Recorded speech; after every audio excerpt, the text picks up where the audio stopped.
Subaru tiba-tiba tersandar di pasar ibu kota, berhadapan dengan penjual apel. Mimi berteriak marah, "Asem si penjual apel itu lagi, bangke, bangke." Tifei mengangguk lesu, merasa putus asa dengan titik balik yang begitu aneh. Crash bergumam tanpa sadar, bilang apa yang akan terjadi dengannya sekarang. Rem memanggilnya dengan lembut, namun ia jatuh berlutut, memeluk pinggang sang maid sambil tertawa dengan air mata mengalir. Orang-orang di sekitar terkejut melihat Subaru yang tampak hancur secara mental. Anastasia merapikan salnya, tak puas karena ini adalah pengalaman yang mengejutkan. Perubahan yang terlalu besar untuk ditempatkan tepat setelah tragedi seperti itu. Okto menambahkan, tapi ia juga kaget. Bagaimana mungkin Subaru mengabaikan semua itu? Reinhardt menjawab tegas kalau Subaru sudah tidak cukup stabil lagi. Pemandangannya sekarang bukan lagi sebagai permainan. Vel berbisik, memahami kalau dia sudah melihat orang lain meninggal.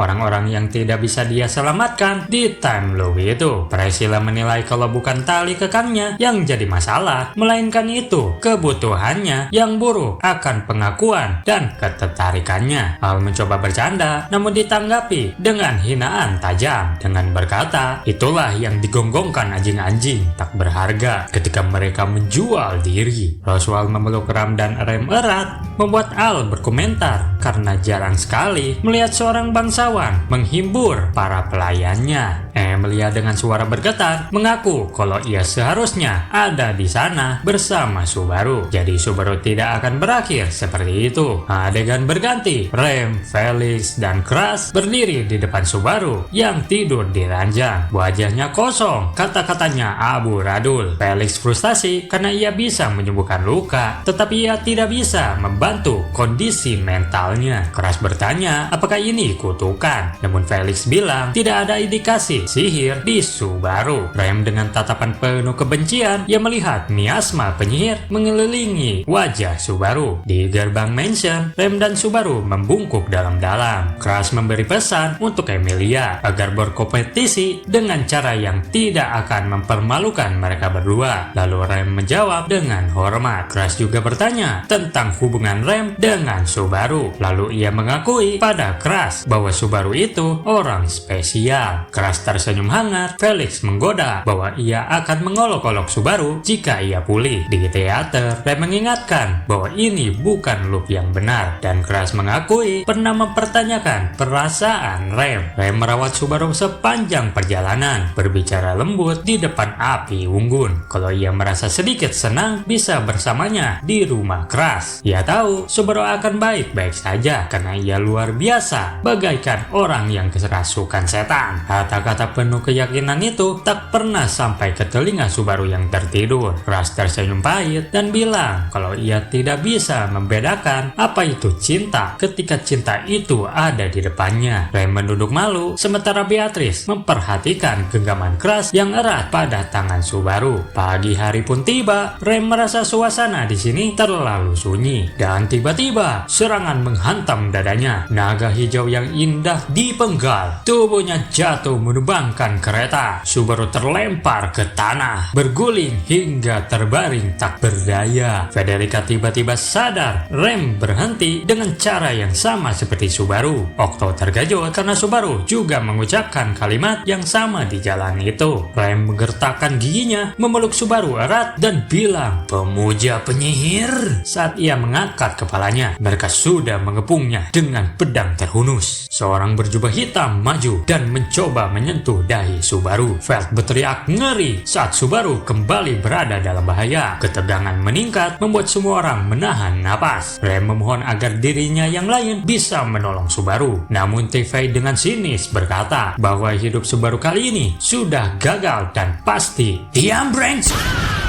kata Mimi. Tepat sebelum tangan itu menyentuh, sebuah bola berduri menghantam kepalanya, membenggalnya seketika. Mes itu kembali ke tangan Rem yang berdiri di atas kereta yang hancur. Dengan tanduk bercahaya, ia berteriak, "Jangan sentuh suamiku!" Aura oninya membuat para kultus bergemetar. 3 bilah tajam meluncur ke wajah Rem, tapi ia menendang roda hingga berputar di udara, menahan sebagian besar serangan. Roda itu lalu ditendang ke wajah kultus, sementara mesnya Emilia mencabik tubuh lainnya. Satu kultus mencoba kabur, tapi Rem melompat dan menghancurkan kepalanya dengan tumit sepatu. Sebilah pedang menancap di bahunya, membuat Rem terengah dengan darah mengalir. Bola api ditembakkan yang membentuk perisai air. Meski kulit lengannya terbakar, Rem tetap berdiri tegak. Garfield bersorak penuh semangat, kagum melihat Rem berjuang demi Subaru. Beatrice menatap penuh rasa terima kasih, meski hatinya tetap diliputi kekhawatiran akan nasib kontraktornya. Emilia berdoa dalam hati agar Rem bisa membawa Subaru kembali padanya, karena kehilangan tanpa sempat bertemu lagi akan menghancurkan jiwa Subaru. Octo menundukkan kepala memberi hormat pada Rem, sementara Crash dan Wilhelm mengangguk hormat, meski tatapan mereka tetap penuh kecemasan. Mata Rem melebar melihat seorang kultus membawa lari Subaru. Ia berusaha mengejar, namun dihalangi oleh barisan musuh. Dengan suara pecah, ia berteriak, "Kalian mencuri tanduk kakakku, mencuri alasanku untuk hidup, dan sekarang mencuri alasanku untuk mati juga." Rem pun mengamuk, mesnya menebas tubuh demi tubuh, dan darah berhamburan. Kultus menyiapkan pedang dan sirah api, namun tak mampu menghentikan amarahnya. Adegan berakhir dengan layar hitam, hanya tersisa gemah teriakan Rem dan suara pertempuran mereka. Ram mendidih dengan pelukan tuannya, mengingat luka-luka yang diterima Rem. Ia bersumpah akan membalas dendam pada kultus 10 kali lipat. Julius dengan nada penuh jijik karena mereka membawa Subaru ke pemimpin busuk mereka. Roswell menambahkan dengan suara dingin kalau mereka membawanya kepada Slot. Beatrice terkejut, kepalanya langsung terangkat, matanya terpaku pada layar dengan ketakutan yang nyata. Subaru membuka mata dalam kegelapan gua, hanya melihat wajah bayangan dengan mata melebar, pupil mengecil dan bibir hijau kering menjijikan. Sosok itu berbicara dengan suara licin dan tidak menenangkan. Al berteriak jijik melihat wajah Betelgeuse. Reaksi yang sama dirasakan semua orang. Julius menegaskan itu Archbishop of Slot. Ram meludah dengan marah, sementara Roswell gemetar hingga menutupi wajahnya. Subaru menatap tanpa ekspresi, sementara pria itu menggigit jarinya sendiri hingga berdarah. Bahkan matanya tak pernah berkedip. Sosok menyeramkan itu akhirnya memperkenalkan diri di depan barisan kultus yang berlutut. Ia bilang, "Aku adalah uskup dosa kultus penyihir, Betelgeuse Ceremengin Conti." Dance!